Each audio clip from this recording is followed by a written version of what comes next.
Live from York, this is The Late Late Show with Christopher Vowles on Teachers Talk Radio.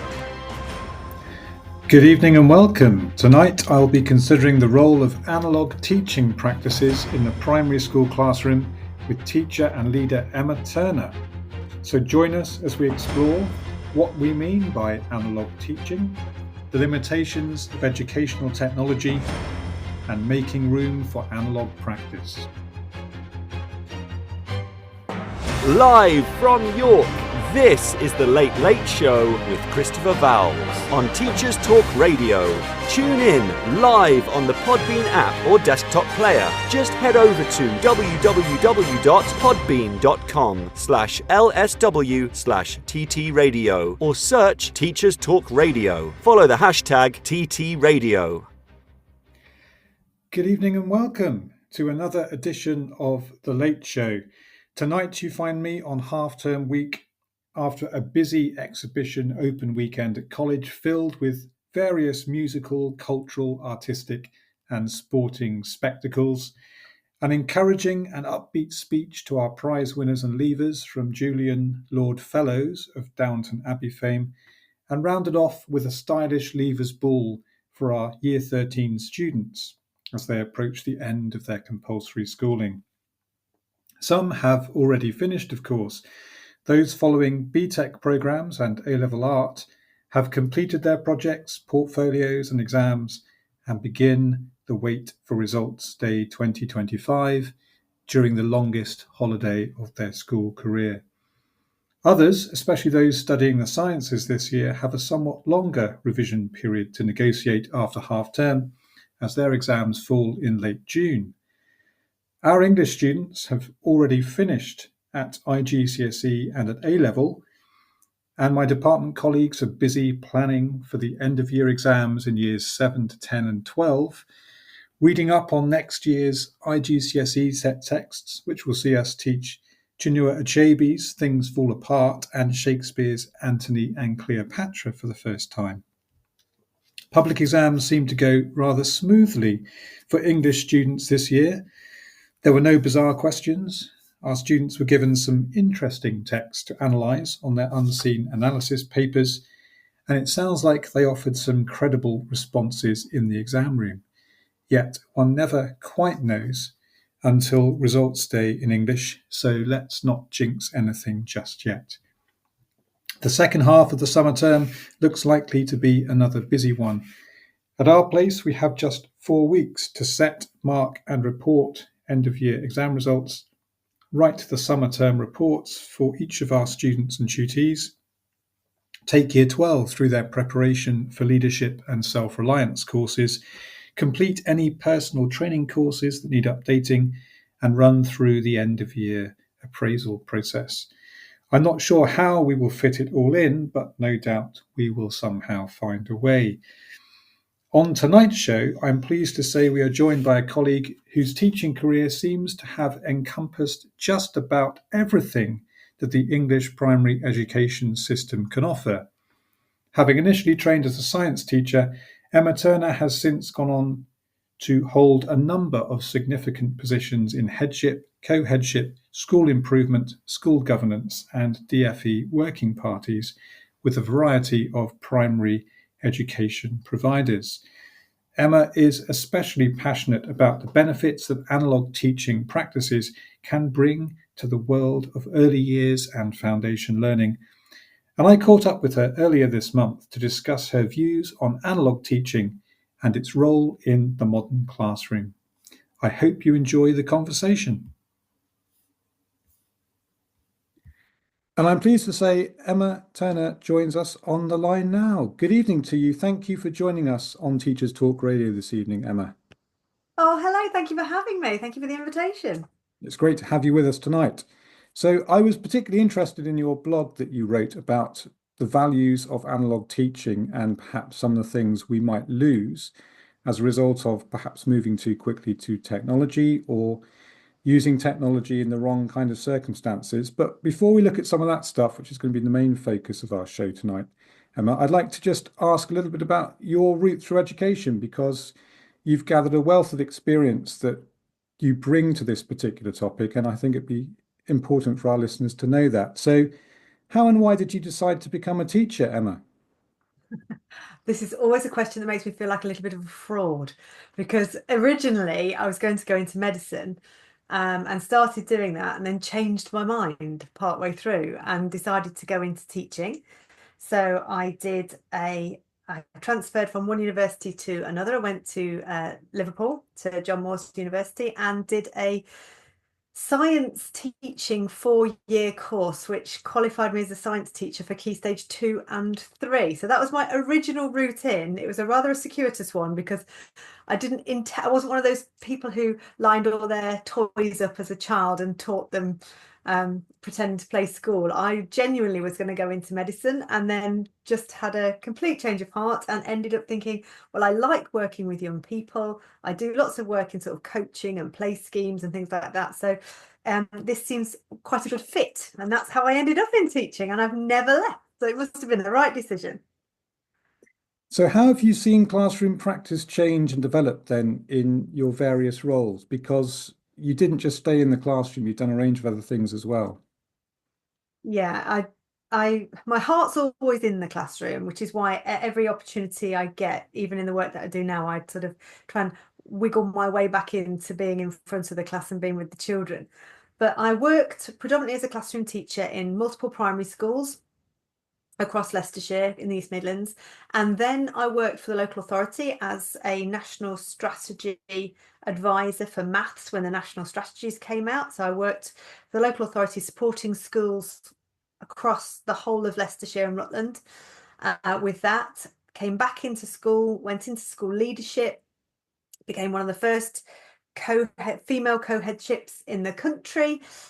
Did that for quite some time, still teaching and sort of running the school, and then moving just into headship, and then worked for a multi-academy trust as their CPD and research lead across 15 primary and special schools.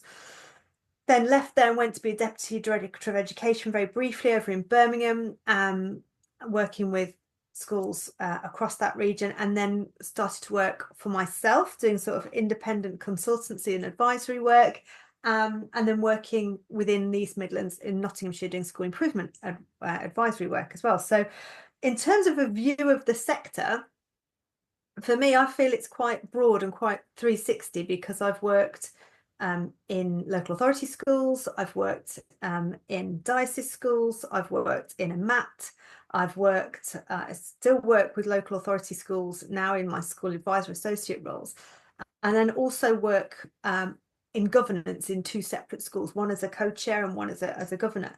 So I do think I've got quite a unique vantage point in that I've kind of seen lots of different parts of primary practice, and it has evolved and it has changed, sometimes for the better and for the stronger. Sometimes I think an element of having thrown the baby out with the bathwater, sometimes when we've been very, very swift and quick to embrace aspects of teaching and learning that don't necessarily align perfectly with the primary phase. But ultimately, the thing that has been the enduring joy of working in primary is the passion and dedication of the staff that work in primary and early years. There is a real joy and love amongst professionals who work with young children, and a real dedication and sort of a love of working with our youngest children in the system. So yes, there has been a lot of change. As I say, I think we'll probably touch on that later, but I do feel that I'm kind of coming at it from quite a rounded vantage point from which to comment on that change. And how have you seen the younger generation of teachers developing in the primary sector?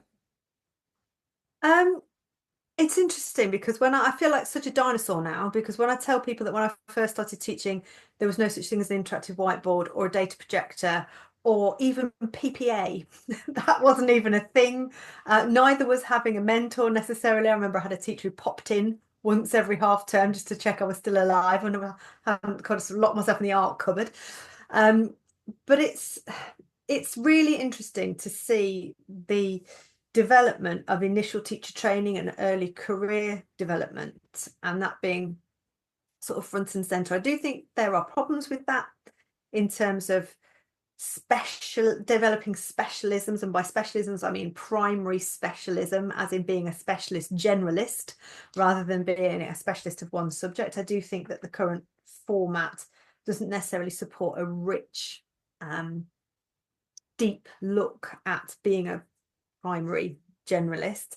I think some of the messaging is quite generic, but I do think that people coming into the profession as well now expect more of the profession. There is an expectation, quite rightly, that there is more flexibility, that there is more work-life balance, that there is more attention to working conditions than there potentially was at the beginning of my career, where if you weren't working 17-hour days, you were being lazy. That thankfully that mindset has drifted into the distant past, and we're much more mindful of people's workload and well-being and their overall career development as well. So does that have any implications for the leadership approach in primary schools as you see it? Yeah, I think primary school leadership is challenging. It's challenging from a budgetary point of view. We don't have the big, expansive, larger budgets of a secondary setting. I think the expectations and the goalposts have moved in terms of what is expected of children and of teachers. I think that there is a potential sometimes, and I've talked about this a lot, secondaryization of the primary sector, that there are practices and approaches that work beautifully with older children that have been implemented with an assumed congruence or an assumed direct transferability that aren't necessarily rooted in what works with our youngest children. So I think that can be quite problematic. And I also think the fact that in recent inspection frameworks, the expectation of the level of detail of a subject lead in primary being directly comparable to that of a head of department in secondary, and the expectation of being able to talk with that much detail puts enormous pressure on primaries, and an unnecessary pressure in some ways. Yes, the curriculum needed to be tightened. Yes, the curriculum needed to be potentially more focused in primary than it had been within the foundation subjects. But I do think that that whole period of time where the expectations were the same regardless of phase was really a challenging time for primary subject leads. The word deep dive still gives people a bit of a twitchy eye, if that's mentioned, especially in a smaller primary school where you could have been a subject lead of 5, 6, maybe 7 areas. That's an enormous weight to carry and an enormous sort of workload and responsibility. So I do think there's been huge challenges within the sector, but I think that ultimately primary practitioners are eminently sensible and always put what's right for children at the front and centre of what they're doing. Yeah, I was going to ask you about that actually, this difference between primaries that within academy trusts and those smaller rural primaries. I've just recently finished a stint as a primary school governor in a very small Victorian primary school on the North York Moors, and that's rather different from all of the other primary schools in our area, which are part of one kind of trust or other. Smaller staff requirements, more imagination required about how you structure the college school day and school week, actually. How did your experience differ in those MATs as compared with the smaller primary schools you've been associated with? It's interesting because every MAT has its own unique approach and its own unique fingerprint. It's like saying every school is the same to say that every MAT is the same, which is a nonsense. They're really, really not. Some are MATs that have sprung up out of a sort of geographical locality, a closeness geographically. Some have been formed based on a shared ethos, or it might be a group of faith schools. So saying that MATs are like this and non-MAT schools are like that, I think that's not necessarily a direct comparison. What I do know is that whenever schools work in partnership, whether that be in federations, whether that be in MATs, whether that be in loose collaborations, there is power and there is strength in collaboration and a collegiate approach. Now, whether that's a formal approach in a MAT or whether that's just working in partnership with a group of local schools, that builds connection and it builds capacity. Now, some maths that I work with and have worked with have been all primary maths. On the whole, from my experience, and I cannot speak for every math in the land, and I'm not trying to do that either, but all primary maths obviously have a very different focus to a mixed math, where you've got potentially secondaries, primaries, all throughs in there, just because of the nature of the data metrics that you have, the age of the students, the staffing profile, the potential agility of the organisation. You're juggling more balls, so to speak, in a mixed mat than you are in a primary mat. And in a primary mat, you're going to staff it with primary specialists. In a mixed mat, you're going to have people from a variety of backgrounds providing advice and support, and sometimes they may be asked to provide advice and support out of their specialist phase. And I think that's potentially where some things have fallen down in some of the mixed mats that I've worked in that people who haven't got a deep and nuanced understanding of the primary phase are advising colleagues how to do something when they haven't necessarily had the experience of having done that. And primaries have felt under pressure, especially if there are one or two primaries in a very big map that's predominantly secondary, to adopt those processes and to adopt those approaches. And sometimes that can be problematic. Sometimes you can have a mixed map that takes that really long-term view of developing children over time, and there's real coherence and there's real thought put into the development of pedagogy and curriculum all the way through, and that can work beautifully.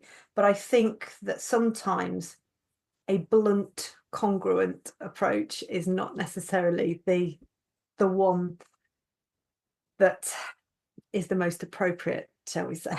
But some mats do things beautifully, other mats not so much. But I think the power of any professional development and school improvement is always going to be through collegiate collaborative approaches.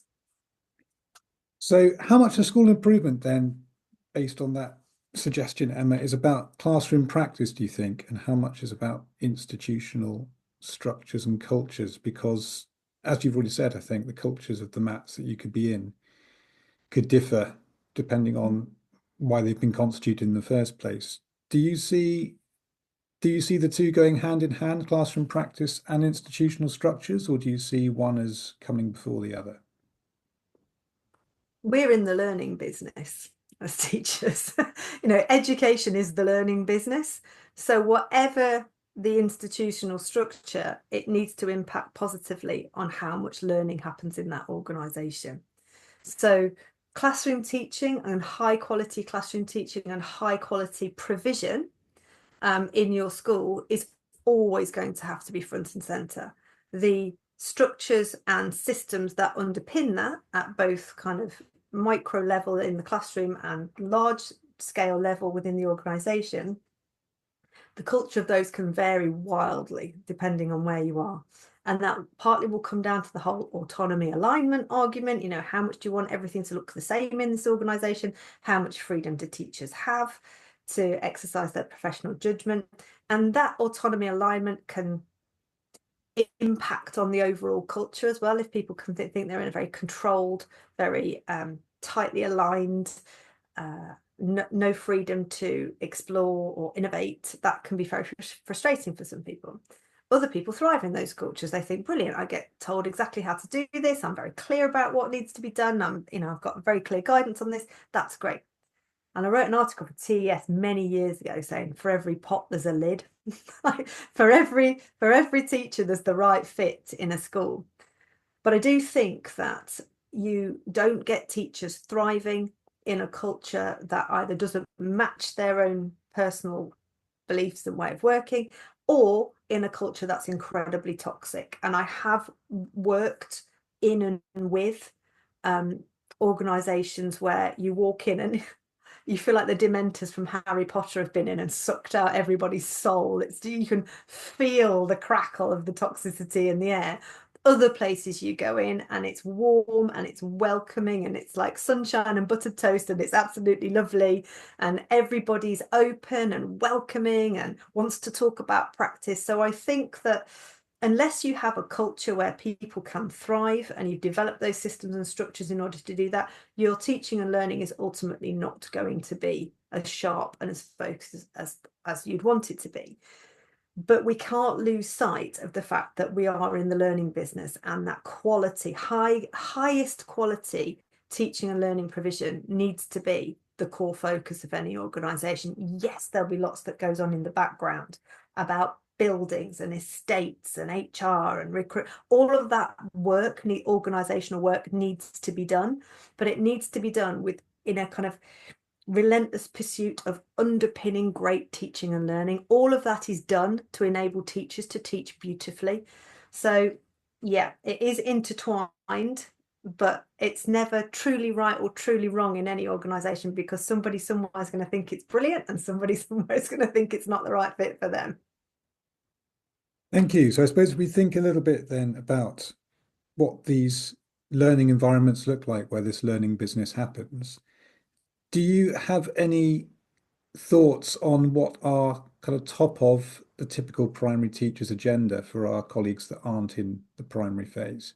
What kind of pressures are they working with at the moment, particularly in terms of teaching and learning and direction from the DFE? It's interesting, because I always say that the core business of a primary teacher is to enable every child to leave as a reader. You know, unless we've got every child to read in primary school, what have we been doing? we need to make sure that it's the only skill they're ever going to use for the rest of their life. Whatever route they choose in life, they're going to need to read. And it's the biggest marker of adult future success, health, happiness, everything. So that should always be our core business. I think that that's been put under pressure, potentially, by what people perceive to be an overstuffed and very big curriculum. I do a lot of work in the curriculum space, and I'm by no means saying that the national curriculum is perfect, but I do think a lot of the overstuffing has been a prison of our own devising. When I encourage schools to go back to the national curriculum and actually look what it says in real detail, a lot of the time it's a lot less than potentially we believe. We've moved so far away from the original document a lot of the time that we've created a lot of extra work, and that is by no means a blaming of teachers. It's just the fact that it's a natural movement, a natural shift that's happened. So I think the curriculum itself and the size of the curriculum is a challenge for primary teachers. We've got more children coming into school with challenges around speech and language, communication, physical development, social and emotional challenges than we've ever had before.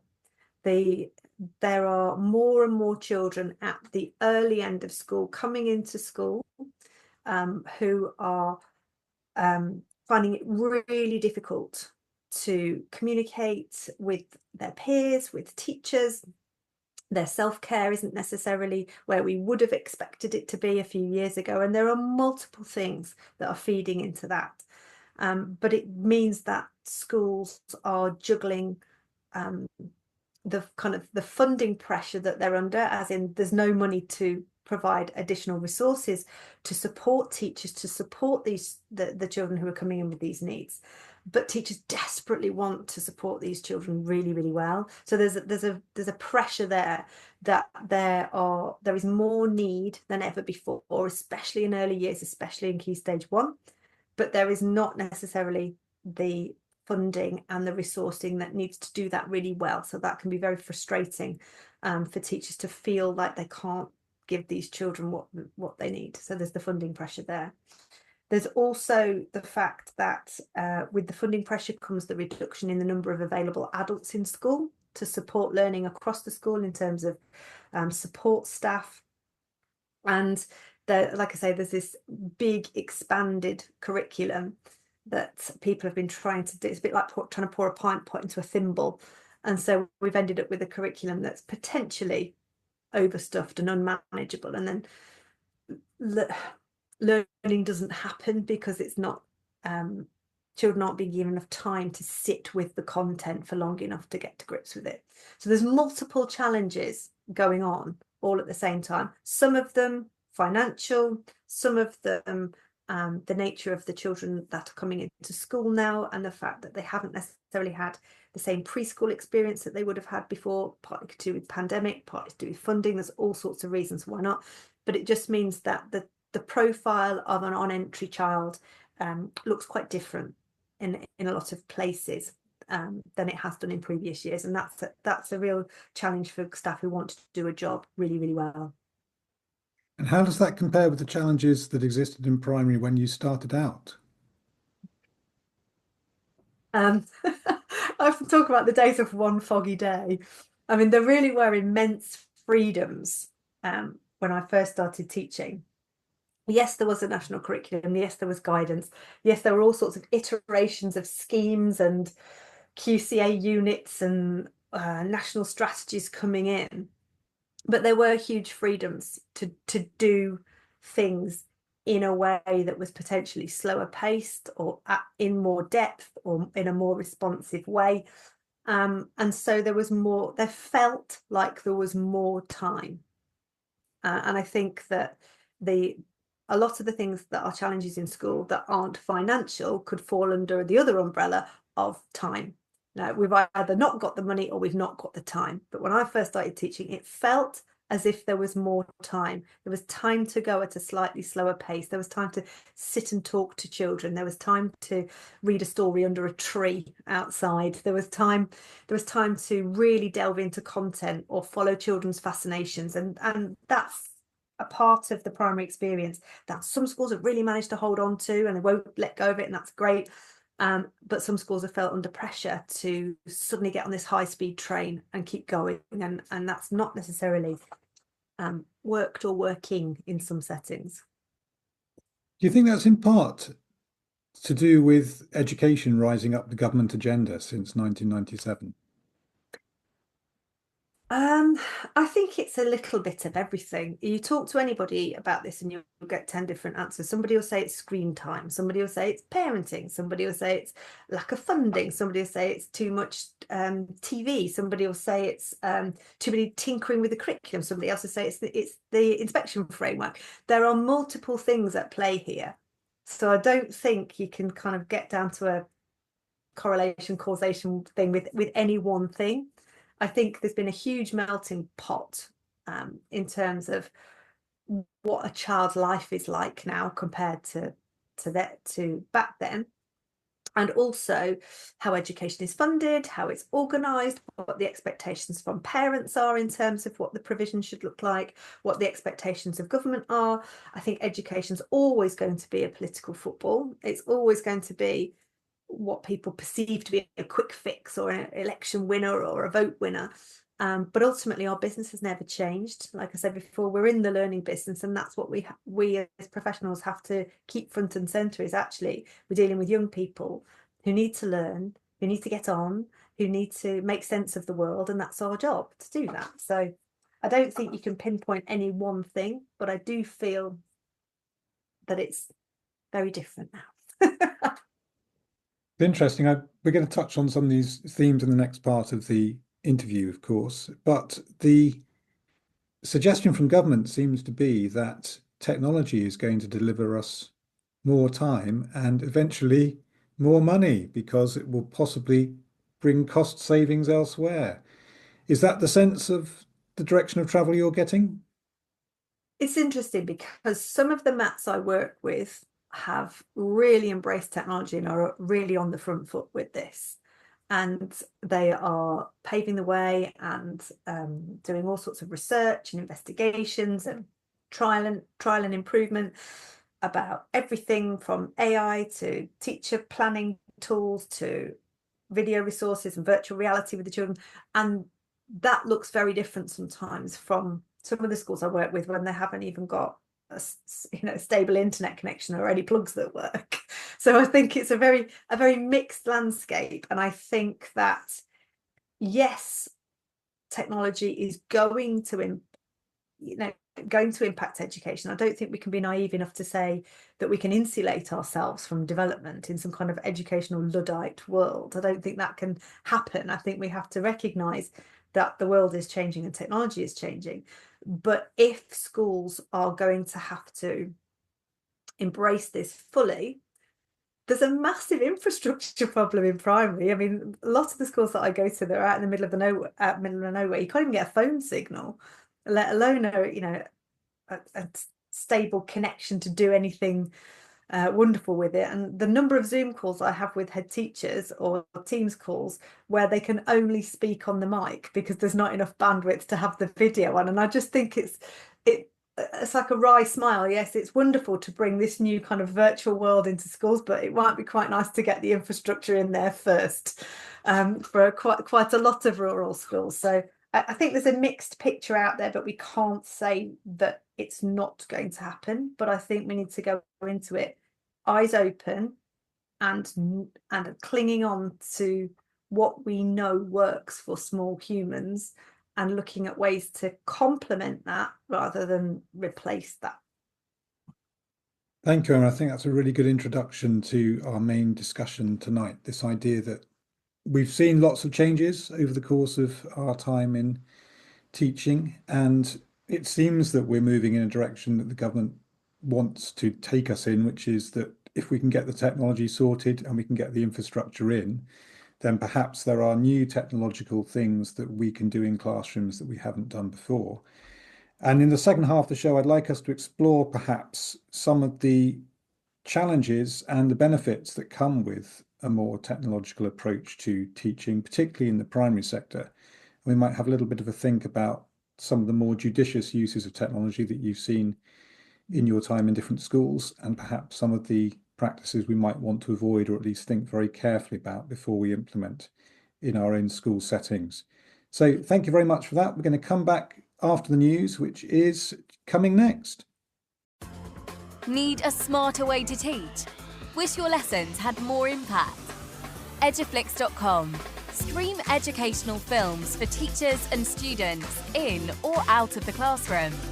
Keep students engaged. No ads. No distractions. Try it free for 30 days at eduflix.com/try. Use code TTR. Get 50% off all orders made before June 1st. Eduflix.com. This show is brought to you in partnership with John Catt Educational, publishers of professional development books and resources that support great teaching and learning in schools around the world. Don't miss out. Level up your professional development today and visit johncattbookshop.com to explore the full range of titles. Use the code JCTTR2425 for 20% off your order. This is Teachers Talk Radio, and this is Teachers Talk Radio News. Harvard University is reportedly suing the Trump administration after it revoked the university's ability to enrol international students. The dispute, reported on the BBC News website, has escalated to what the university has called a blatant violation of the law by Trump's government. The lawsuit, filed in Boston, comes a day after officials at the Department of Homeland Security said it would be revoking Harvard's access to students' visa programs. The Trump administration says Harvard has not done enough to fight anti-Semitism and change its hiring and admissions practices. The university has strongly denied these allegations. According to the BBC, there are around 6,800 international students at Harvard, more than 27% of the year's enrolments. The university is asking for a court order to halt the move by Department for Homeland Security, and the Harvard president said, "We condemn this unlawful and unwarranted action." In response, a White House press secretary said, "If only Harvard cared this much about ending the scourge of anti-American, anti-Semitic, pro-terrorist agitators, they wouldn't be in this situation." Further details and updates on the story can be found on BBC News. Schools Week covers the latest announcement on teachers' pay in England. Teachers will get a 4% pay rise next year after the government accepted the review body's recommendation with additional funding of £615 million coming to schools. However, government has said schools will still have to fund around 1/4 of the rise themselves, which equates to finding £400 million from school budgets. And this comes on top of savings they have already budgeted for. Education Secretary Bridget Phillipson said the pay award, backed by major investment, recognises the crucial role teachers play in breaking the link between background and success. Union said that they were still concerned about whether schools could afford to make more savings. Further details and union responses can be found on the Schools Week news website. Universities in England have been told to increase efforts to prevent student suicides in a review commissioned by the Department for Education. The BBC Education's news site covers details of the report, which says universities should assess the safety of student halls and involve families more after a student has died. Its recommendations, the first to ever be issued to university leaders by a UK government, include discouraging the laying of flowers where a student has died, if it could draw attention to a suicide location. The National Review of Higher Education Suicide Deaths of Students examined 169 cases of suicide and serious self-harm, reported by 73 universities in 2023 to 24. Overall, 19 recommendations were made, including improving support for those struggling academically and reviewing access to mental health services. The Department for Education is due to meet with university leaders to discuss the findings later this month. Finally, The Guardian reports that almost half of young people would prefer a world without internet, according to a UK study. The research shows that nearly 70% of 16 to 21-year-olds feel worse about themselves after spending time on social media. Half would support a digital curfew that would restrict access to apps and sites past 10 p.m, and 46% said they would rather be young in a world without the internet altogether. The study, conducted by the British Standards Institution, surveyed 1,293 young people. Full details of the article and more of the findings can be found on the Guardian newspaper's website. This has been Teachers Talk Radio News with Joe Fox. Welcome back, everyone, to our show on analogue teaching with Emma Turner. And we've, in the first section of the show, gone through Emma's experience in teaching in the primary classroom, in leadership and in school improvement. And we've started to explore this idea that technology is being perhaps presented to us as a solution to many of the problems that teaching professionals encounter in the primary classroom and the pupils that we teach encounter in their learning. I wonder if you might explore that in a bit more detail now then, Emma. So I was interested to read in your blog that the value of reclaiming analogue teaching is something we ought to be mindful of. Could you explain to us what you might mean by analogue teaching? Okay, so this came about because I'd been seeing lots and lots of lessons across lots of different classrooms in lots of different settings up and down the country. And I noticed that pretty much every lesson started with a digital input. Children on the carpet or children in chairs, and the teacher was defaulting to using either a PowerPoint or some other program. But basically every lesson started with a big screen. And I thought, oh my goodness me, this is an awful lot of lessons across an awful lot of subjects, across an awful lot of weeks in a school year, where it's all starting in the same way. And the beautiful thing about primary is it doesn't have to. You know, we don't have this constant stream of children every 45 or 60 minutes. We don't have to do things in a certain time slot in a certain way. And also, because our classroom has to be art studio, science lab, music room, and we don't have to have it set up in a certain way. We can be quite flexible with that. And then I started to think about this and mull it over. And then I was in a classroom, and it's a year 2 classroom, and they were teaching time, how to read an analogue clock but they were using it with a digitally presented format of an analog clock. And I was like, is there a glitch in the matrix here? Because this is really bonkers. There's like an analog clock on the wall. I bet you somewhere in this maths cupboard in the school is a big old analog clock that we used to use. They were red and yellow and blue. And as you turn the hands, it clicks around and you can physically see it, and it mimics a real analog clock.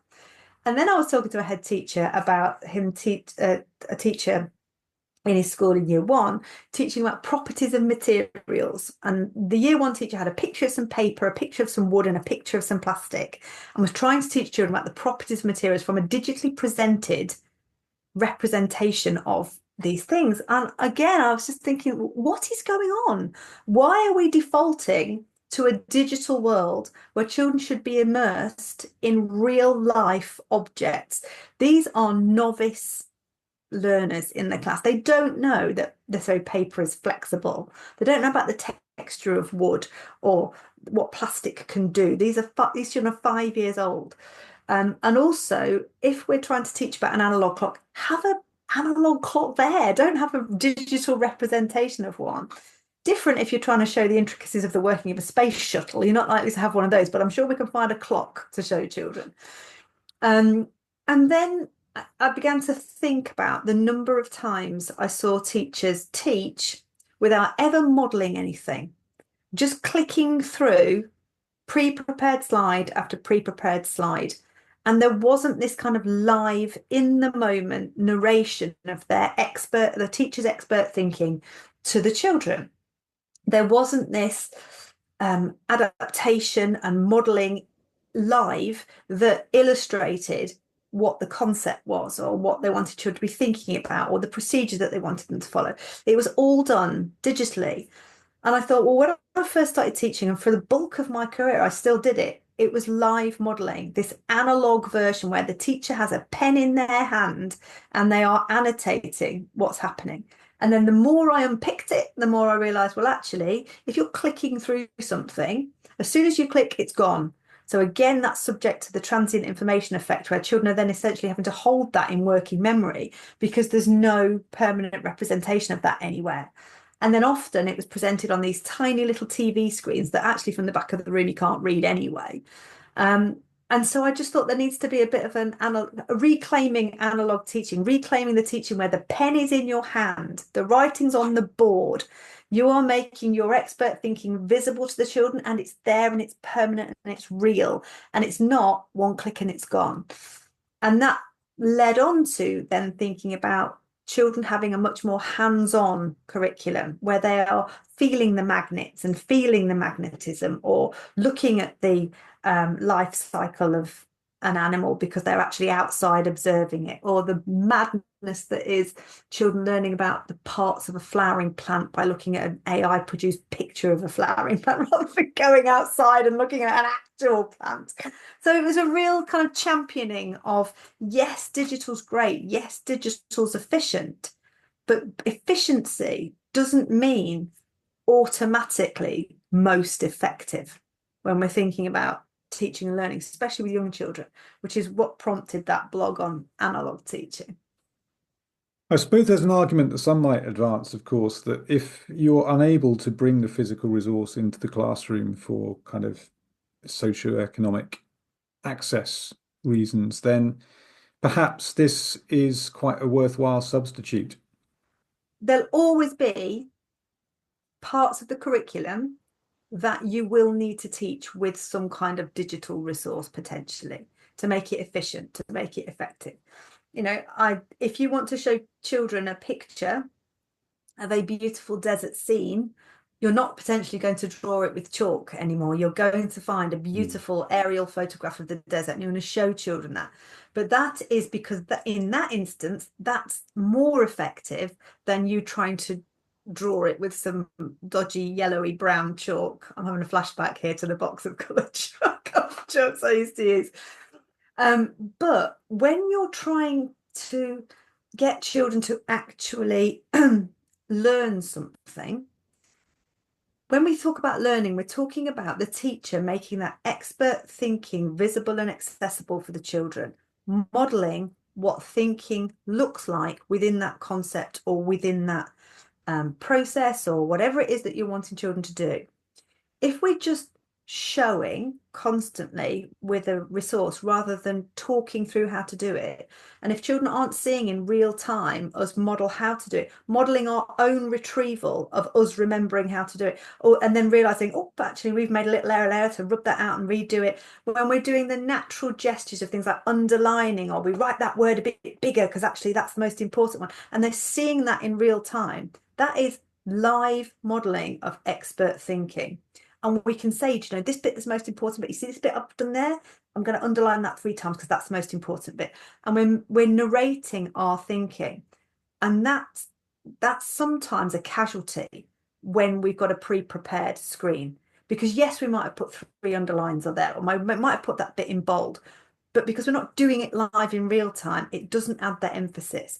And also, it doesn't capitalize on what we know about beat gesture and design gesture and spatial awareness and proprioception, where when you're modeling in front of a big, large whiteboard, that's all happening live in front of children. If you're just standing to the side, clicking through and talking about what you're seeing, rather than being in it live, it's that there's a certain sort of disconnect between that. So when I'm talking about analog teaching, it's kind of twofold. There's the hands-on aspect that the children need to have in order to make sense of the curriculum. And then there is the live modeling aspect where you want to make that expert thinking visible and real and permanent. By permanent, I mean for the duration of the time that you're talking about that explanation, rather than clicking through. So that's what I'd really like to see is a real sharp focus on making effective analog teaching part of professional focus for schools, to really look at how to develop excellence in modelling, excellence in the range of provision that children literally have a hands-on experience with in order to make sense of what they're learning. So there's that kind of two-pronged aspect to it, I guess. Yeah, I suppose we think back to some of those schools we talked about in the first section of the show, those schools that want to have a particular approach to how learning happens in the classroom. It perhaps suggests that the move towards technology is a simple win for consistency. Is that perhaps part of the issue?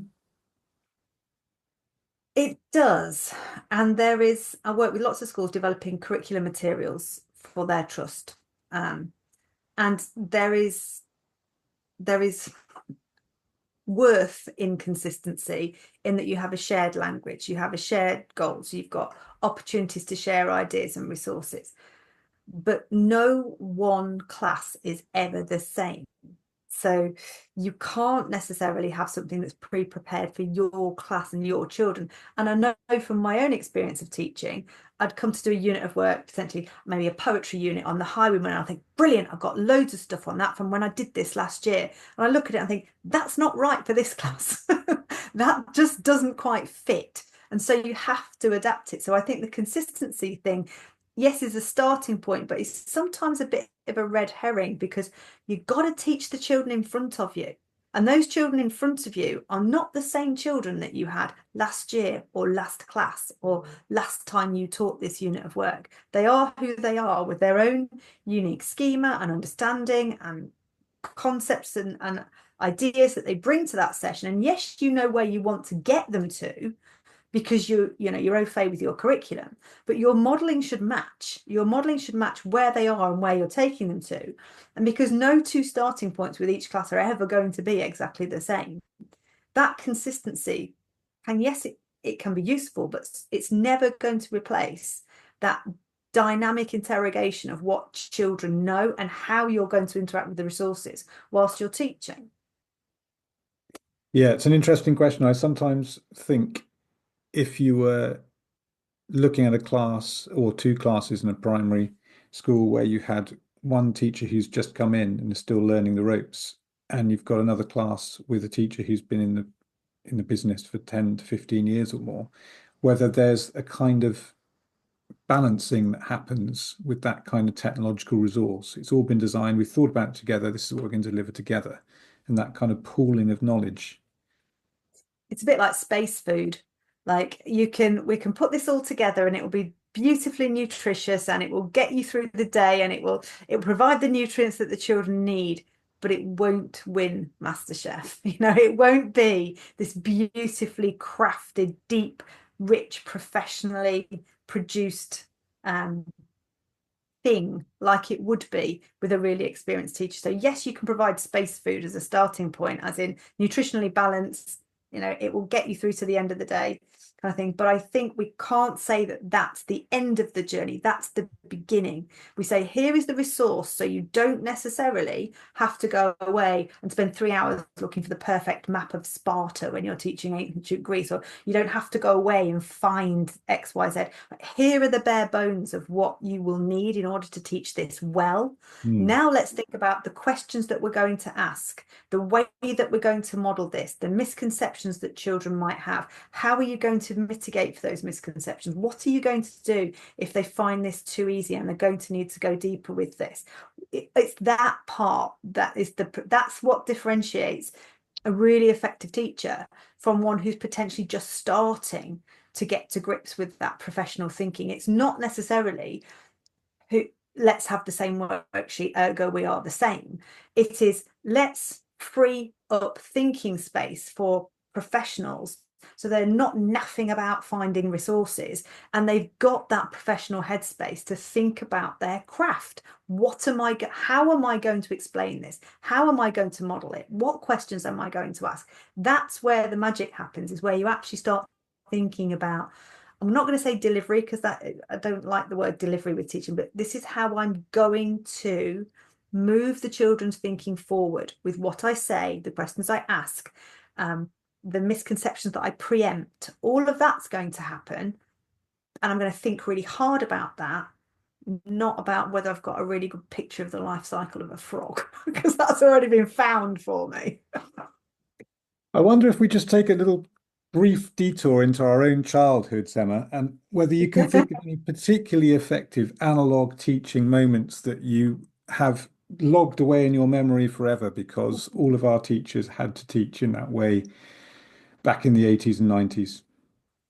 I was in Leicestershire, so we had what was called a 10+ high school system. We moved schools at the end of year 5, so we did our what would be now year 6 in the high school. And I had the most amazing science teacher, Mr. Pickard, the late Mr. Pickard, who was the master of analog teaching. His science lab was just the most magical world. It was stuff everywhere. He got a duck and ducklings out in the yard in the back. We'd got crystals growing in the corner. We've got things growing on one side of the room. Everything was hands-on. Everything he demonstrated live with the things in front of us and writing on the board behind him as we went. Then we got a chance to interact with those materials. And his deep knowledge of science and his love of the subject, combined with the opportunity to completely immerse us in the world of science, was why I ended up, I think, going into science teaching. Not because I wanted to be a bad Mr. Pickard tribute act, but because I remember, and I mean, don't forget, this is the mid-80s when I was 10 in school. He championed every single child as a scientist, and to be a girl being championed as a scientist in the early to mid-80s was unheard of. But he believed every kid could be a scientist in his class, and that every child should be inducted into the scientific disciplines through not only really solid teaching of the subject, but a complete immersion in all of its magic and all of its glory, really. So that was one of the key parts. The other key part I remember at my very early primary school days is just being immersed in story constantly. Language was everywhere. Stories were everywhere. Story time at the end of the day was precious and looked forward to. It wasn't rushed or hurried, and it was a delicious part of the day where you felt kind of bathed in this beautiful story by someone who genuinely loved the text as well. And we would talk, and it would be a real book. It wasn't a text projected on a screen. It was on the edge of your seat, kind of listening to your class teacher reading this exciting adventure or, thrilling mystery or whatever it was in front of you. And it's those sorts of things, the practical and the magical, both of them being true to their disciplines, the beauty of story and narrative and the wonder and awe of science. But neither of them ever used anything technological. They had themselves and they had the tools of their trade, basically, to induct us into those disciplines. And so that's some of the things that I would love to see back in primary school. It's interesting, isn't it? Because we're now 30 years on since the development of Windows 1995, which was, I think, the operating system that really made technology part of a school classroom in the way that it hadn't with our previous technologies. I remember when I was at first school, so I was at school in Exeter, and we had at that time a first school, middle school, high school system. They've now gone to primary and secondary, but it meant that when I was in year 3, I think, when would that have been? Probably about 1985, I think. There was one computer in the school, and it was in the classroom at the top of the building. And the top here were in the top of the building, obviously in the top classroom. So I remember we sat down and we had to write a poem or something. I'd written this poem, and one of the rewards was you got to go and type it up I remember this. the BBC Acorn computer, which had the The keyboard. red button at the top. Yeah, the keyboard was about the size of a telephone directory, if anybody still remembers them who's listening, Yellow Pages. And you'd clonk away at this keyboard on this tiny screen with the print kind of running down the left edge of the screen. Do you remember that? It didn't go across from left to right. It went just down the left-hand side of the screen for some reason. And you printed it on your dot matrix printer. And it printed out this beautiful text that only filled half the page from the left-hand margin to the middle.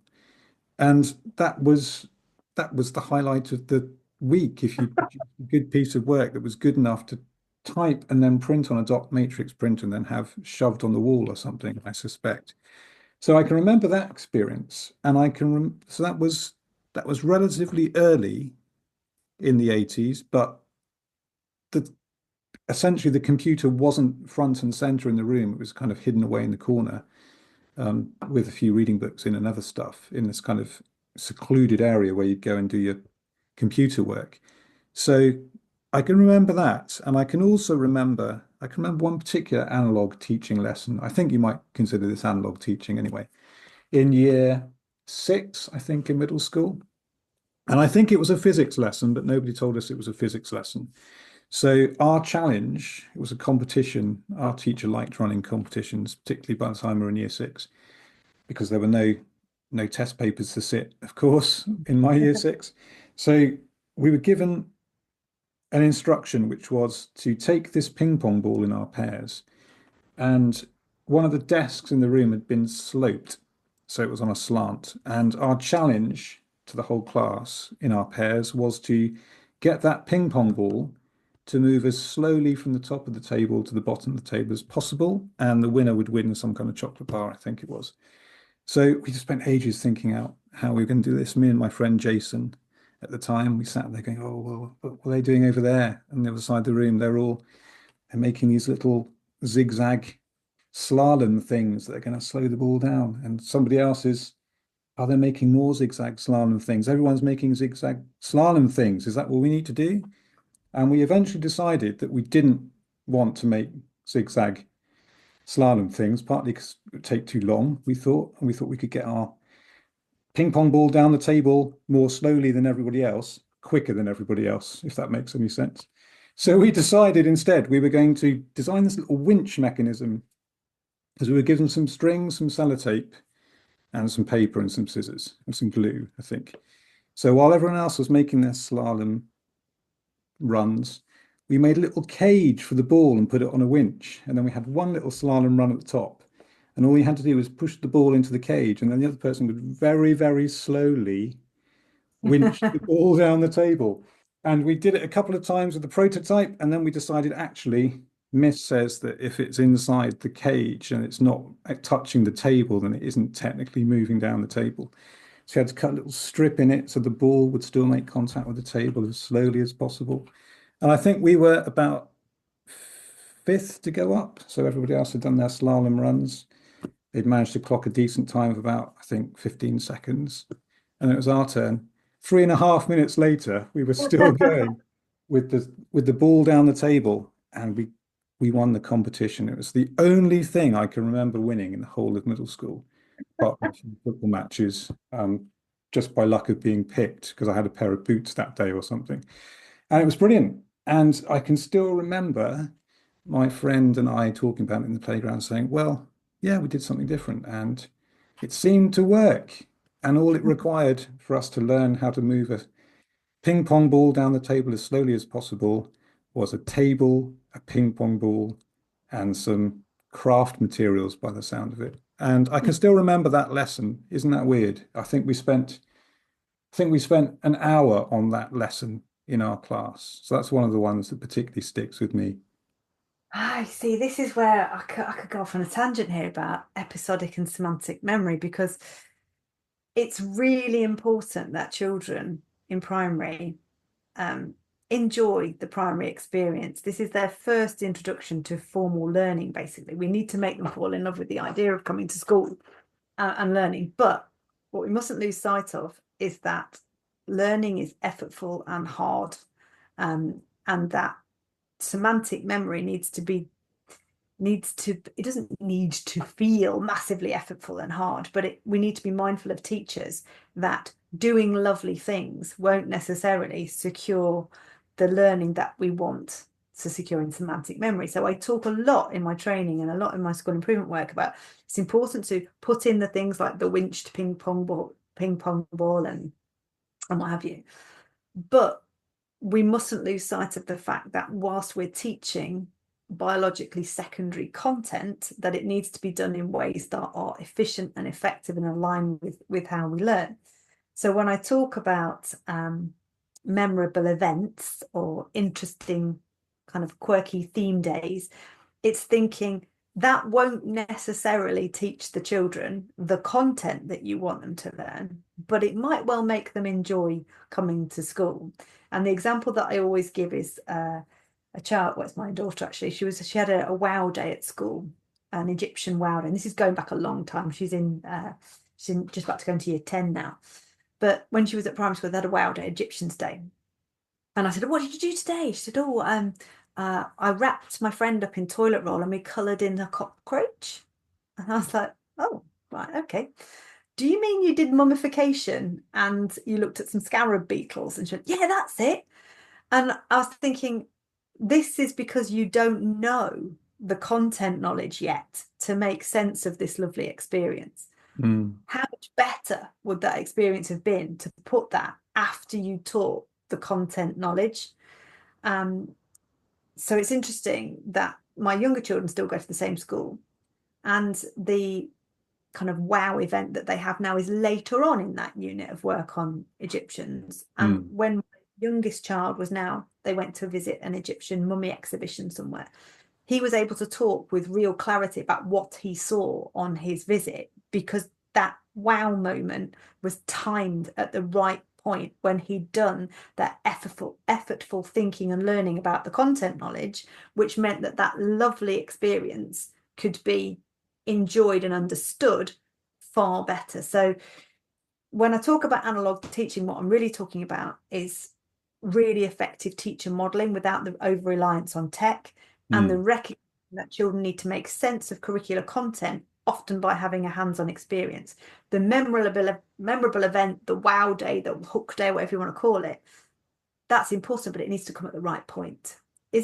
What sense will children make of the man who comes to do the Viking day and is standing at the front wrapped in various fabrics and waving us? What will they actually make of that? They're 7 and they don't necessarily know what a Viking is yet, So it's thinking really carefully about those moments or things that you put into to support your curriculum, not taking your eye off the ball, teaching content knowledge really well and effectively through analog teaching and modelling.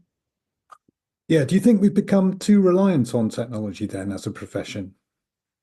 Um, I think that, again, it kind of goes back to what we were saying at the beginning about being under pressure. And I don't necessarily think there's the time to sit and think, is this the best way? This is a quick way. This is a good way. This is an efficient way. But if I had all the time in the world, would this be the best way to deliver this objective? Now, I use AI and technology all the time in a lot of my work.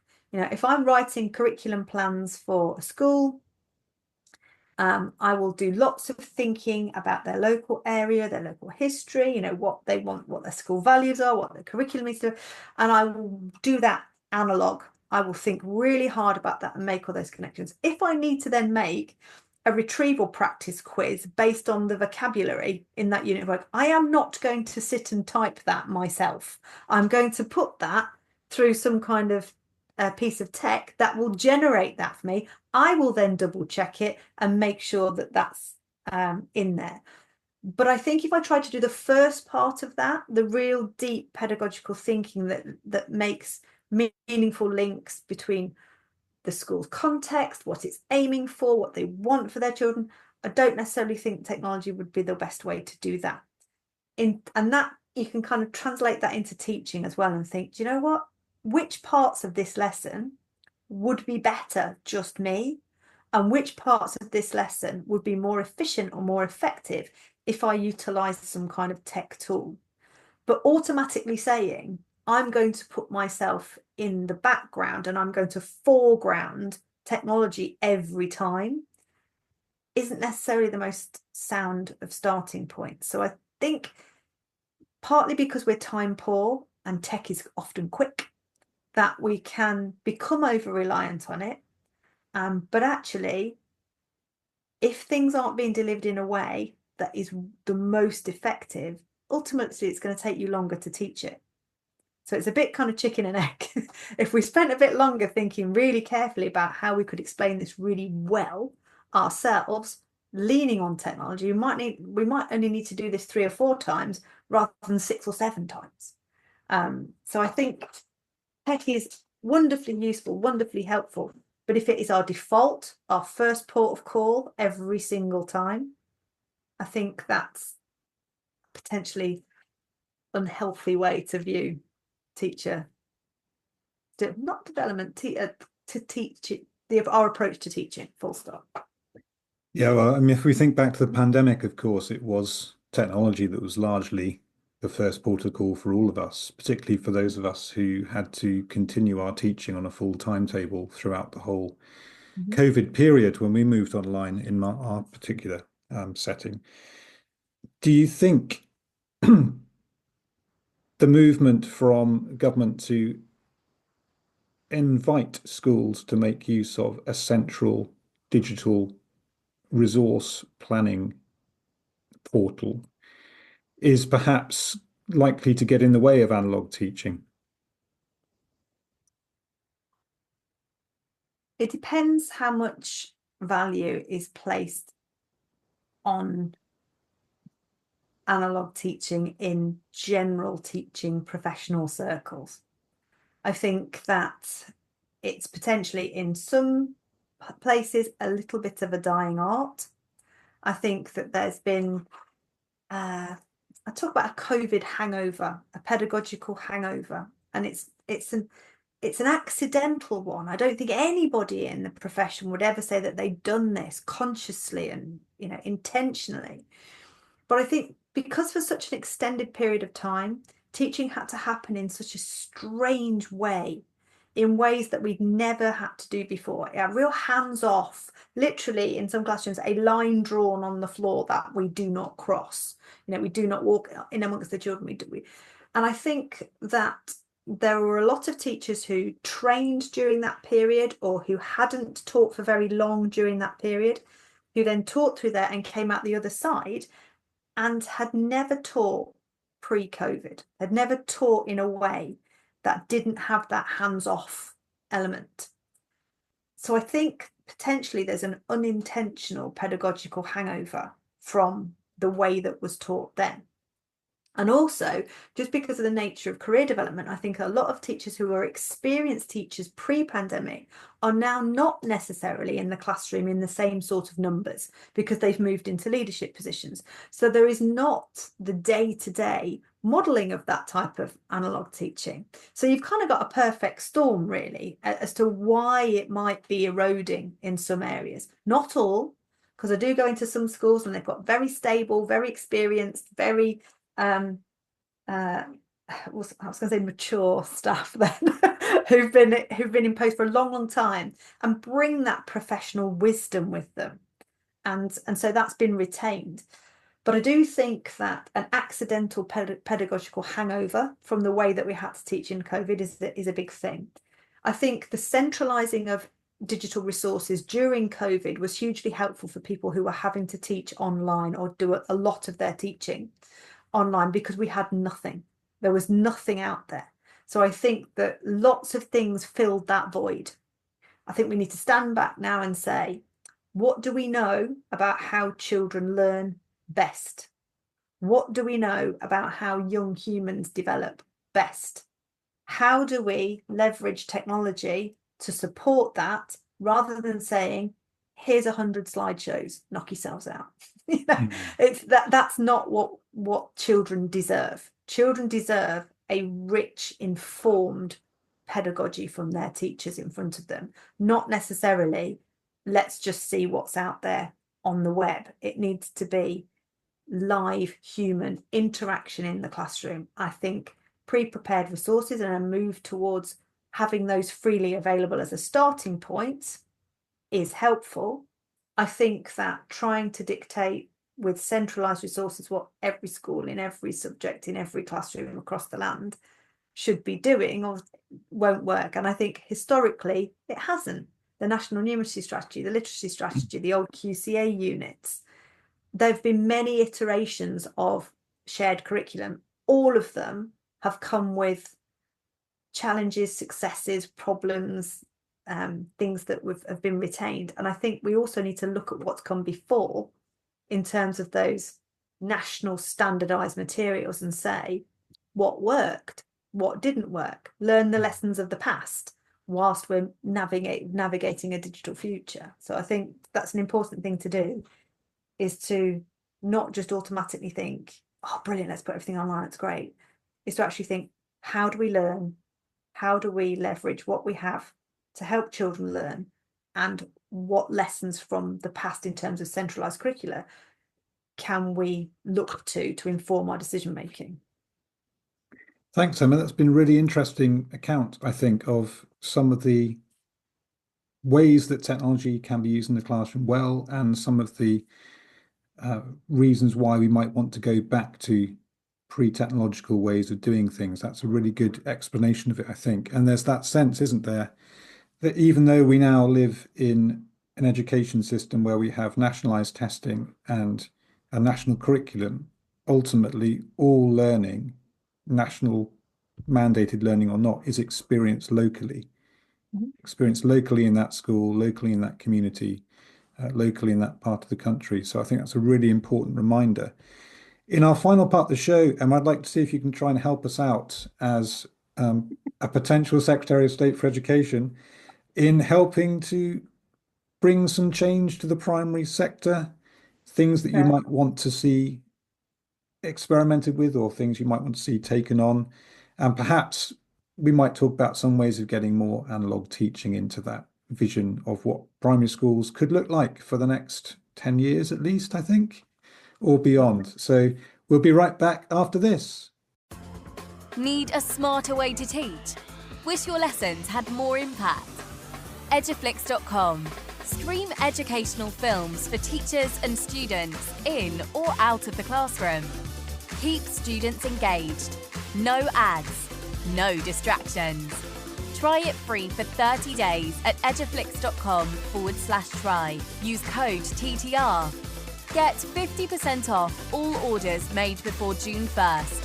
eduflix.com. This show is brought to you in partnership with John Catt Educational, publishers of professional development books and resources that support great teaching and learning in schools around the world. Don't miss out. Level up your professional development today and visit johncattbookshop.com to explore the full range of titles. Use the code JCTTR2425 for 20% off your order. Welcome back, everyone, to the final part of our show on analogue teaching with Emma Turner. In the first part of the show, Emma gave us her perspective on the primary sector from a range of different viewpoints, as a teacher, as a head teacher, as a school improvement advisor, and as a governor. In the second part of the show, we talked about what Emma thought we might consider to be analogue teaching, and we took a few little trips down memory lane ourselves, recalling some of the more analogue moments from our own school days. And in this final section of the show, we're going to think a little bit about how we might change the primary education system in the future, perhaps bringing in more time and opportunity to practice some of these analogue skills we've been talking about this evening. So, Emma, if you were Secretary of State for Education in some radical change that might be coming in the next, few months maybe, what would you want to change about the primary system as it's currently structured in England? It'd have to be ever such a big radical change to have me as Secretary of State, Christopher. Very big radical change. What I would do, though, is I would champion early years and Key Stage 1. Early years and Key Stage 1 are often, I won't say forgotten, but they are not seen with the kind of, or treated with the reverence that they deserve in terms of the complexity of the practice that goes on in Key Stage 1 and early years. And I think that championing an age and stage play-based approach up until the end of Key Stage 1 would be the single big change that I would potentially make. Aware, of course, that we can't necessarily dictate pedagogy in schools, but if I had a magic wand, be it Secretary of State or otherwise, my magic wand would be waving over EYFS and Key Stage 1 to look at a really rich development of a provision model across Key Stage 1 until children were 7.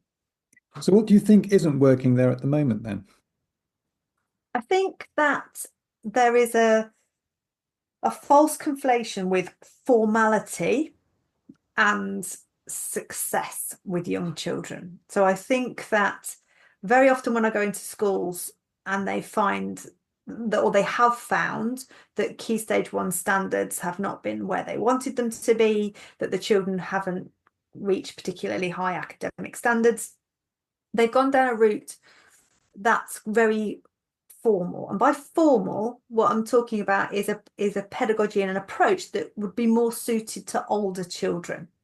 So you're looking at, extended sort of 45 minutes, hour-long lessons, extended periods on the carpet, a very rigid lesson structure, children in sort of rows or groups all day seated.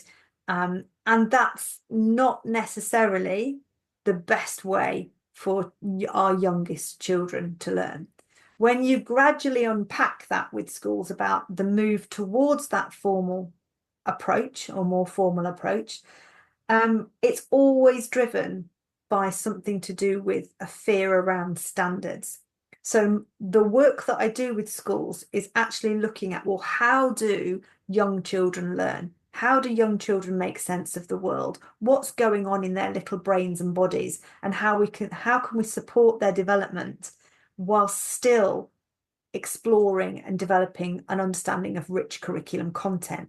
Because sitting 5-year-old down in rows all day, for me, is not the way to go. It doesn't allow, there is no research out there that says that's the best way that a 5-year-old learns or a 6-year-old learns. So looking at mirroring the approaches in EYFS into Key Stage 1 and building on those and gradually developing those, and so that they align with children's age and stage, is what I would move towards. And when I work with schools on developing a continuous provision model beyond EYFS, the magic and the transformation that happens is almost immediate, because the children are meeting the curriculum in a way that aligns with how they are developing and how they make sense of the world. So that would be my big change, is a continuous provision model across Key Stage 1. Do you think there's a problem actually with the idea of age and stage? Is there a challenge there that we need to fix? Does it assume a kind of average level of attainment that in fact doesn't fit most of the pupils most of the time? I think that in some sectors and in some organisations, there's a conflation of age and stage with lack of rigour.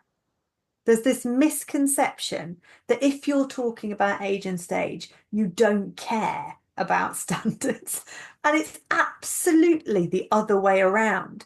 Because you care about standards and because you care that children do well within their setting, you need to be aware of where they are so you can develop the setting to meet their needs, and you can use a pedagogy that matches their age and stage. So I do think there's a really unhelpful conflation about the conversation around age and stage with a lack of rigor, or a conversation around age and stage with it being sort of woolly or vibes. Actually it's not about that. We're looking at what we know about neurological, biological development of humans, over 300,000 years. The way children develop is hardwired in our DNA as a species. It can't be circumvented with a little bit of retrieval practice and, sitting children on the carpet for longer.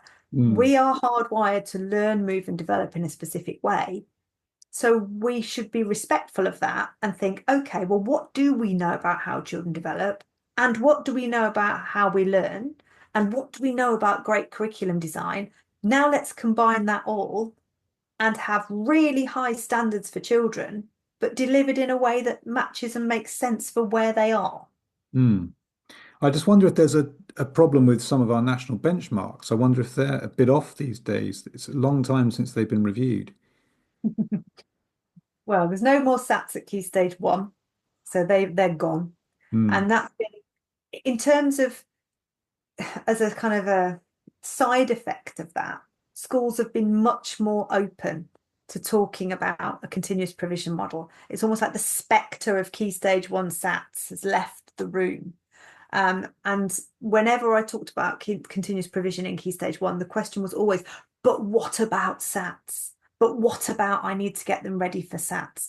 So I think it's really, really helpful that those tests looming large at the end of Key Stage 1 as a national approach have been quietened or dampened down now, which has opened the door to have a much more rich and robust conversation. Okay, but well, what do we want it to look like now? Now we haven't got to get them to a point where they've all got to sit down and open test papers and answer a comprehension paper or a maths paper. What should we do? What's best? So I think in terms of the assessment mode, shall we say, for the end of Key Stage 1, that's been really helpful. I don't think that the standard in Year 2, at the end of Year 2, is unobtainable or too high. I think getting children to be able to read, write in coherent sentences, understand number bonds within 20 and 100, and be able to do some basic computation within the 4 operations, that's not unobtainable by the age of 7. What it becomes is very difficult dragging children through treacle when you're trying to deliver that in a way that doesn't match what they need. So I don't think the academic expectation is too high. I think potentially the mode that they were assessed through wasn't the most helpful, and that dictated in itself a pedagogy. I think the opening up of the conversation now will allow a more focused and robust conversation about the how we deliver this curriculum, not necessarily whether the what in the curriculum is too big or too onerous or the standards too high.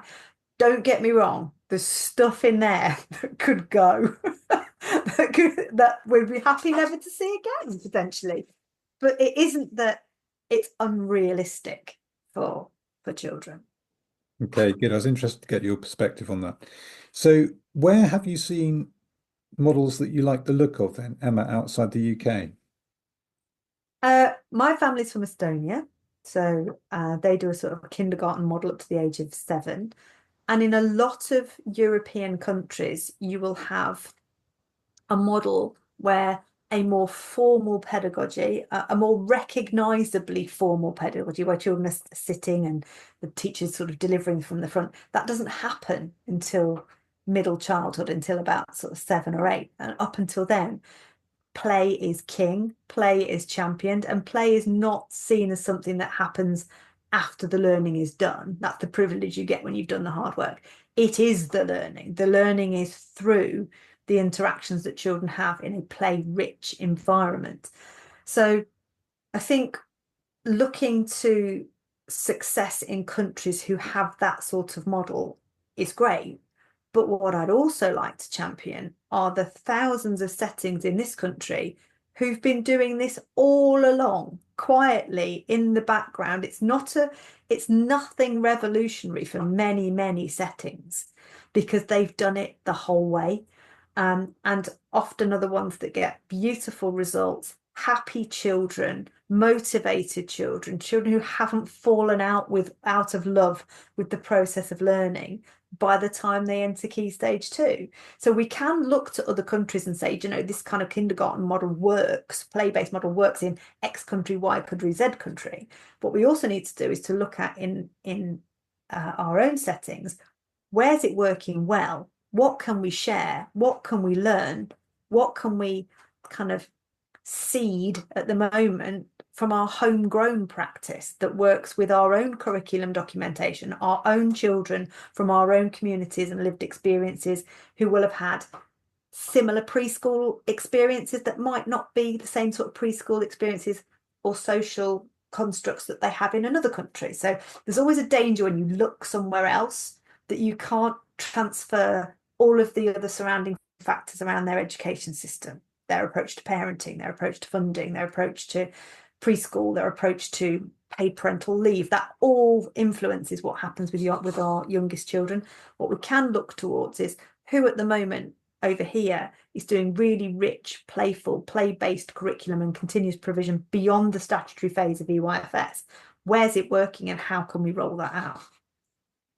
Do you think we need an EYFS stage in our primary schools? Do we need children to be in that early? I think that early education is absolutely pivotal for every child in every setting, in every circumstance. Every child will benefit from high quality education. Now, whether that's a school-based setting for early years or whether that's another setting for early years, and there's an argument that every setting, every moment, every place, be it the home, be it school, be it the supermarket, be it the park, that's an education setting for children because they are novice in everything. I think that early years settings in school, that ring fence, that difference, that ring fence, that real, rich, play-based, child-centered approach are the ones that get it right in early years. I think there's a temptation sometimes for early years practitioners to be put under pressure to schoolify children too early. So I think that by having a statutory EYFS curriculum, documentation, framework, approach, that helps to shield children kind of through that statutory framework from being schoolified too early by saying, you know, no, this is a specific developmental phase, this is what they need. What I would advocate for is that actually the calendar's pretty blunt. You know, by the time children get to the end of EYFS and move into year 1, your youngest year 1 children are only days older than your oldest reception ones. They're still in the same developmental window. So actually, rather than just having a blunt cutoff at the end of EYFS and saying, this is where this approach stops, there needs to be a movement through with the children through Key Stage 1 when they're still in these really sensitive early developmental windows. So I think it's important to ring fence EYFS as its own unique approach and its own unique provision. But I think that needs extending, because these children are still incredibly little in Key Stage 1. They are not mini secondary or mini Key Stage 2. They are tiny little children. And do you think then that if we adopted that play-based approach through continuous provision, there might be more scope to introduce more analogue teaching elements? 100%. 100%, because just by the nature of the layout of a setting that incorporates continuous and enhanced provision, it is a hands-on experience for children. They are experiencing the curriculum in multiple areas, indoors and outdoors. They are using manipulatives, they are using equipment, they are using their bodies in different ways.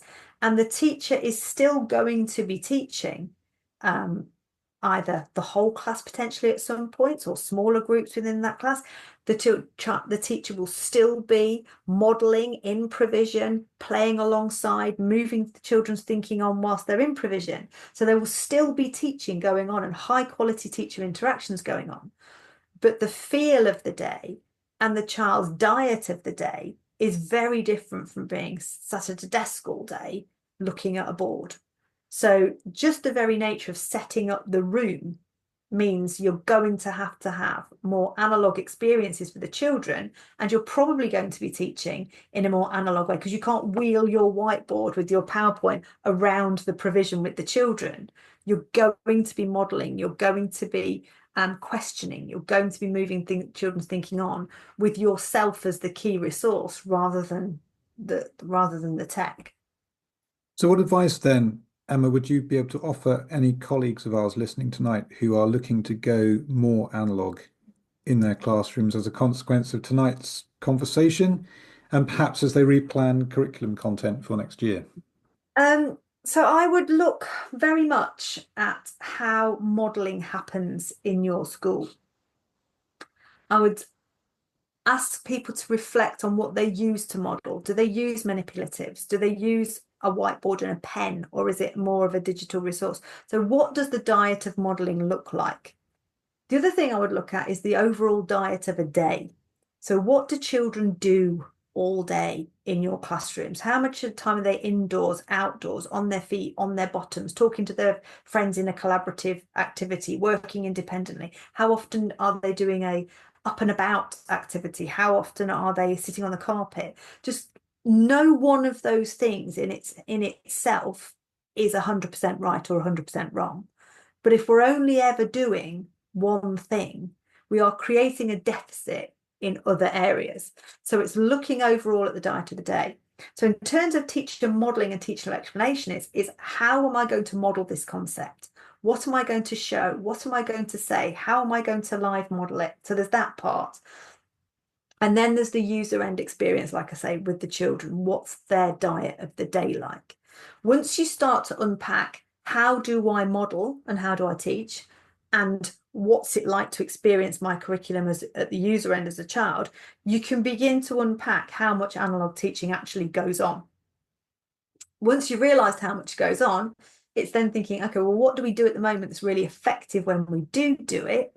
Or where might we want to reduce the amount of the over-reliance on a digital input?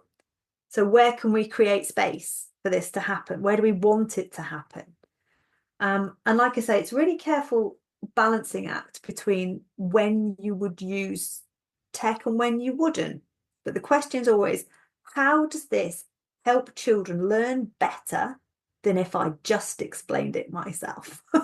Because what we should be using tech for is an enhancement, an augmentation.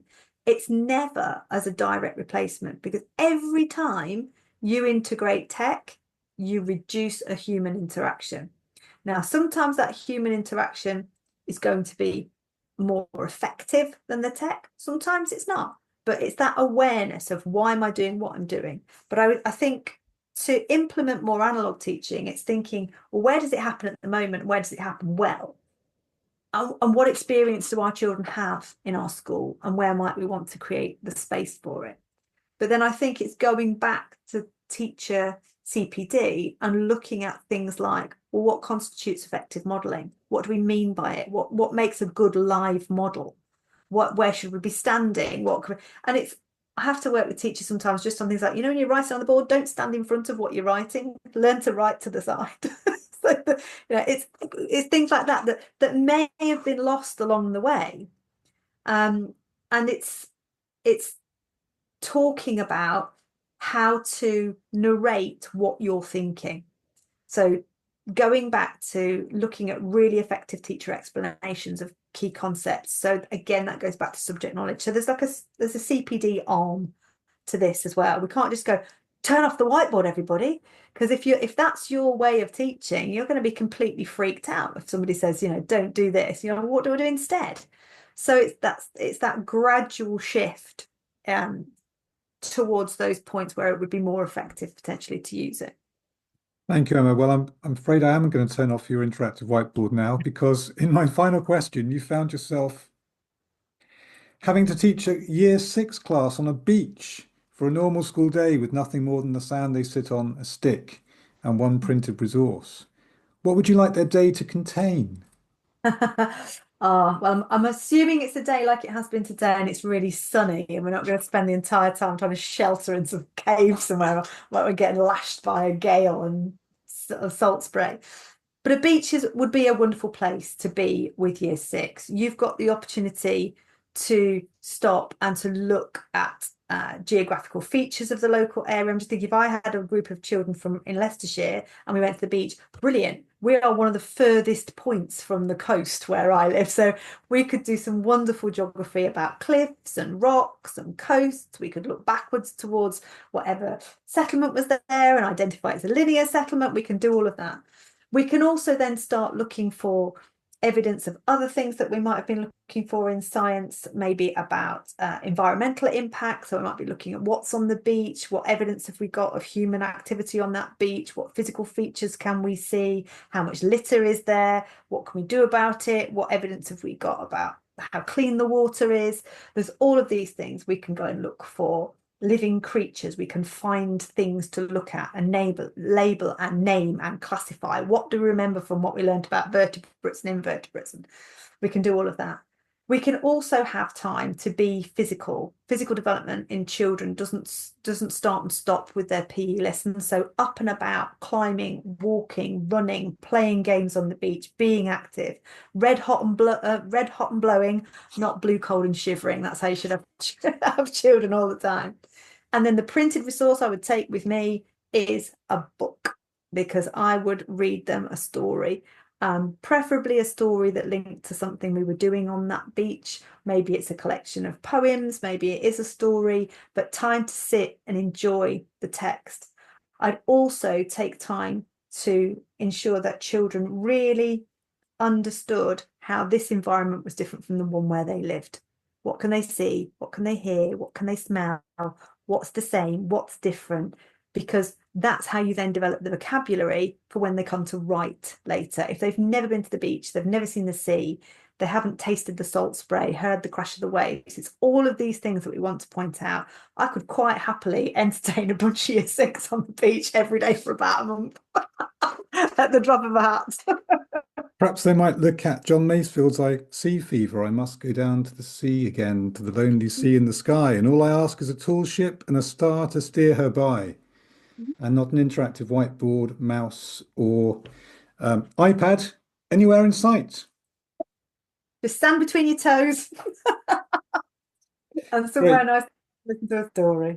Well, that brings us to the end of the show, Emma. So thank you very much indeed for your time this evening and for taking us on such a fascinating tour of the primary sector. Your thoughts on what good analogue teaching is. It sounds to me that good analogue teaching is partly really good teaching done really well, with conscious thought as to which techniques you're going to use and which resources you're going to put before your children. So that was fascinating to hear your thoughts on that.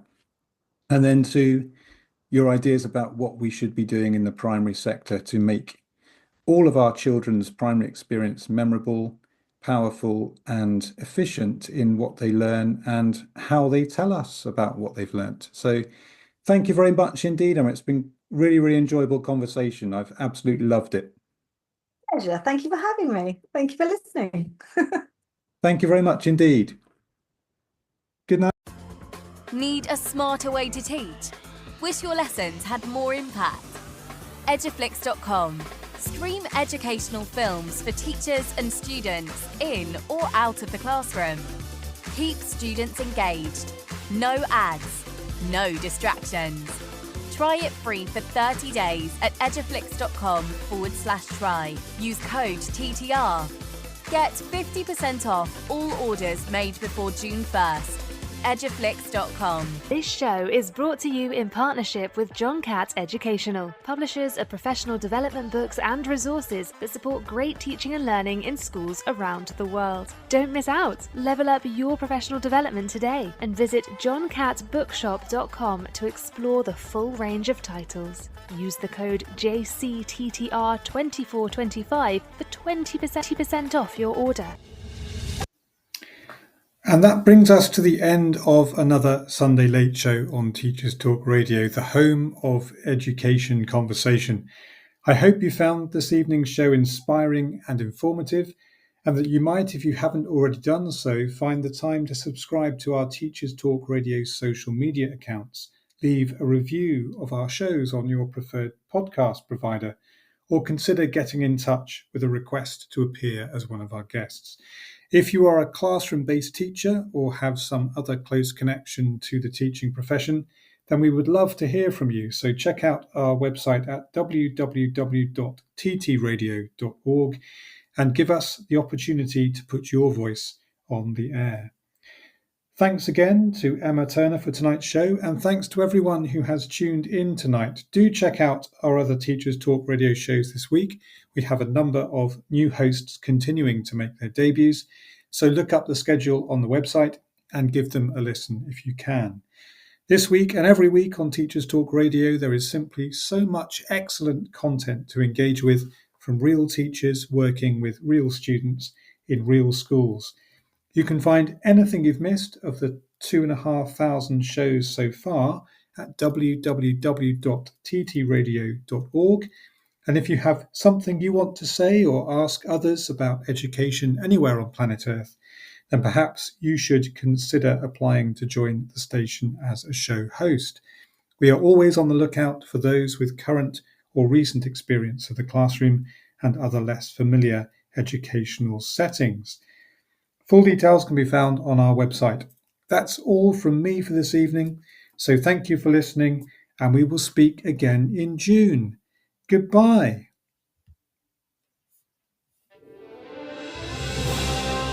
You've been listening to Teachers Talk Radio. Tune in live and listen back at ttradio.org. We look forward to hearing from you next time on Teachers Talk Radio.